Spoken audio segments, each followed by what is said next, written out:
திடீர்னு நீங்க ஒரு ஃப்ரெண்டை மீட் பண்றீங்க. அந்த ஃப்ரெண்ட் உங்க கூட 10th முடிச்சிருக்காரு, இல்ல 12th முடிச்சிருக்காரு, இல்ல காலேஜ் முடிச்சிருப்பாரு. திடீர்னு ஒரு 15 to 20 இயர்ஸ்ல அவர் பெரிய பிசினஸ் மேனா மாறி இருப்பாரு. ஆனா ஸ்கூலிங்ல, காலேஜ்ல அவருக்கு பெரிய ஆம்பிஷியஸா இருக்காது.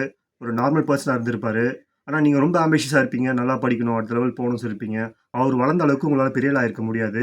இந்த டைம்ல உங்களுக்கே ஒரு செல்ஃப் டவுட் வரும். அப்ப நான் யாரு? ஸ்கூல் டைம்லயோ இல்ல காலேஜ் டைம்லயோ ரொம்ப ஆம்பிஷியஸா இருந்தேன். அதனால இதுவரையிலுமே என்னால ஒரு பெரிய விஷயம் சாதிக்க முடியல. ஆனா அவரு எந்த ஒரு ஆம்பிஷன்ஸுமே இல்லாம இருந்தாரு. அவரு மட்டும் எப்படி அதை அச்சீவ் பண்ணாரு? இந்த வீடியோல அதை பத்தி தான் டிஸ்கஸ் பண்ண போறோம். அவங்க பேர் தான் ஆக்சிடென்டல் பிசினஸ்மேன். நீங்க பாத்தீங்கன்னா இந்த ஆக்சிடென்டல் பிசினஸ்மேன் எல்லாமே கம்மியா படிச்சிருப்பாங்க. ரொம்ப ஒரு விஷயத்தை திரும்ப திரும்ப பண்ணுவாங்க. ஒரு விஷயத்த அவங்களுக்கு தெரியாம கத்துப்பாங்க. அது ஒரு சப்கான்சியஸாவே பண்ணுவாங்க. இன்ட்ரெஸ்ட்லாம் பண்ணவே மாட்டாங்க. ஒரு விஷயத்த ரொம்ப அனலைஸ் பண்ண மாட்டாங்க. அதை நம்புவாங்க. அவங்களுக்கு தெரியாம ப்ராடக்ட் நாலேஜோ இல்ல ஃபங்க்ஷனல் நாலேஜோ அந்த பிசினஸ் வளர்த்துப்பாங்க. இனிஷியலா எல்லாரும் எம்ப்ளாயி தான் ஸ்டார்ட் பண்ணுவாங்க.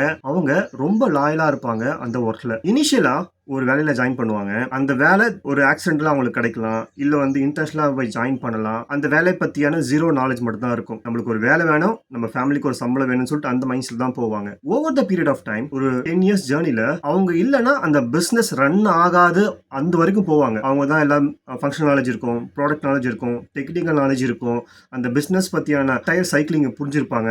ஓனருக்கு வந்து ரொம்ப லாயலா இருக்கிறதால ஓனர் நம்புவாரு, ஓனர்ஷிப் எடுத்துப்பாங்க. ஸோ அந்த 10 to 15 இயர்ஸில் அவங்க என்டையர் ஒரு ஈகோ சிஸ்டம் பில்ட் பண்ணியிருப்பாங்க. இன்கேஸ் அந்த ஓனருக்கு எதனா ஆனாலும், இல்லை அந்த ஓனர் வந்து வேற எதனா பிஸ்னஸ் ஸ்டார்ட் பண்ண போறாரு, நிறைய பிஸ்னஸ் ஓனருக்கு இருக்கு, இது ஒரு சின்ன பிஸ்னஸ், அப்போ அந்த ஓனர் என்ன பண்ணுவார், இந்த லாயலான இருக்கிற எம்ப்ளாய்க்கு அந்த ஓனர்ஷிப்பை கொடுத்துருவாரு. அப்படி இல்லைனா கூட அவர் வெளியே வந்து தனியாக ஒரு பிஸ்னஸ் பண்ணக்கூடிய கெப்பாசிட்டியை அவ்வளோ வளர்த்துருப்பாரு. ஏன்னா இந்த பிஸ்னஸ் மூலியம் நிறைய கான்டாக்ட்ஸ் கிடைச்சிருக்கும். அந்த கான்டாக்ட்ல இருக்கிறவங்களுக்கு இவரை பற்றியான கம்ப்ளீட் அண்டர்ஸ்டாண்டிங் இருக்கும். இவரை பிலீவ் பண்ணுவாங்க. ஏன்னா ஒரு 10 to 15 இயர்ஸ் ஜேர்னி அவங்க பார்த்துருக்காங்க. அவர் எவ்வளோ லாயலாக இருந்திருக்காரு, அவர் எந்த அளவுக்கு ரெஸ்பான்சிபிலிட்டி எடுத்திருக்காரு, டெக்னிக்கலாக எவ்வளோ நாலேஜ் இருக்குன்னு சொல்லிட்டு. நீங்க இவரோட ஜேர்னி பார்த்தீங்கன்னா அம்பிஷியஸாக இருக்க மாட்டார் இனிஷியல் டேஸ்ல.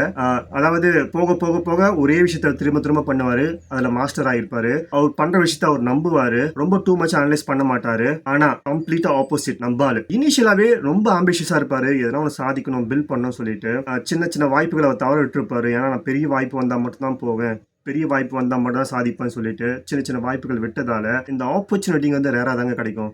அந்த ஆப்பர்ச்சுனிட்டி நீங்க கிராப் பண்ணி போனா மட்டும்தான் உங்களால சக்சஸ்ஃபுல் ஆக முடியும். நம்பால இருக்காருல, அவர் ஆப்பர்ச்சுனிட்டி மிஸ் பண்ணிருப்பாரு. இல்ல வந்து நான் பண்ணா இதான் பண்ணுவேன்னு சொல்லிட்டு ஒரே கோல்ல இருப்பாரு. ஒரு வேலையில போயிட்டு ஒரு வருஷம் தங்க மாட்டாரு, 2 இயர்ஸ் தங்க மாட்டாரு, உடனே ஸ்விட்ச் ஆவாரு.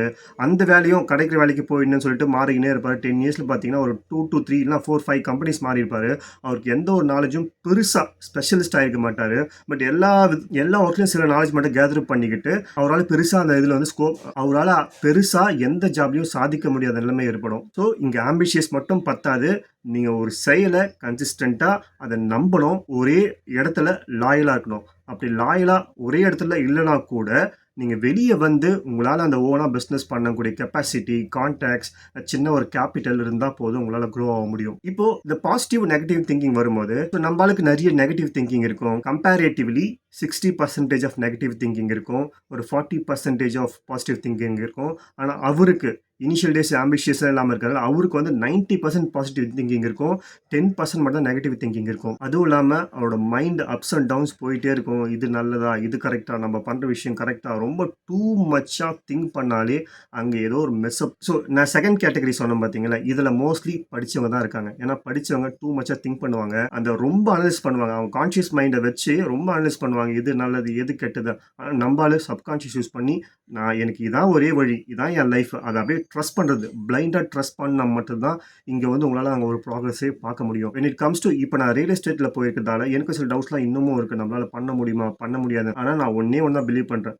Trust the process. லாஸ்ட் 1.5 இயராகவே நான் இதுதான் ஃபாலோ பண்ணிட்டு இருக்கேன். நடுவில் சரி அப்ஸ் அண்ட் டவுன்ஸ், மைண்ட் வந்து போயிட்டு போயிட்டு நம்மளால் பண்ண முடியுமா டவுட் வருது. But still I blindly trust the process. அதை மட்டும் தான் பிலீவ் பண்ணுறேன். நீங்களும் இதே ஜேர்னியில் இருந்தீங்கன்னா, ஆம்பிஷியஸாக இனிஷியல் டேஸில் இருந்திருப்பீங்க, ஆனால் உங்களால் எந்த ஒரு பெரிய விஷயத்தையும் அச்சீவ் பண்ண முடியலனா அட்லீஸ்ட் இனிமேலாவது ஒரு விஷயத்தை பிளைண்டா நம்புங்க, ப்ராசஸை ட்ரஸ்ட் பண்ணுங்க, கன்சிஸ்டண்டா ஃபாலோ பண்ணுங்க. நெகட்டிவ் திங்கிங்கை குறைஞ்ச வரைக்கும் அவாய்ட் பண்ணிக்க பாருங்க. நம்மளோட மெயின் கில்லரே நெகட்டிவ் திங்கிங் மட்டும்தான். ஸோ நீங்க எந்த கேட்டகரியில் இருக்கீங்க? ரொம்ப ஆம்பிஷியஸா இருக்கீங்களா, இல்லை வந்து இனிஷியல் டேஸில் நான் எனக்கு எதுவுமே தெரியாது ஆனால் அங்கே நிறைய லேர்ன் பண்ணிக்கிட்டேன், அது மூலம் இம்ப்ளிமெண்ட் பண்ணிக்கிட்டேன் அப்படின்னு சொல்கிறவங்க கமெண்ட் பண்ணுங்கள்.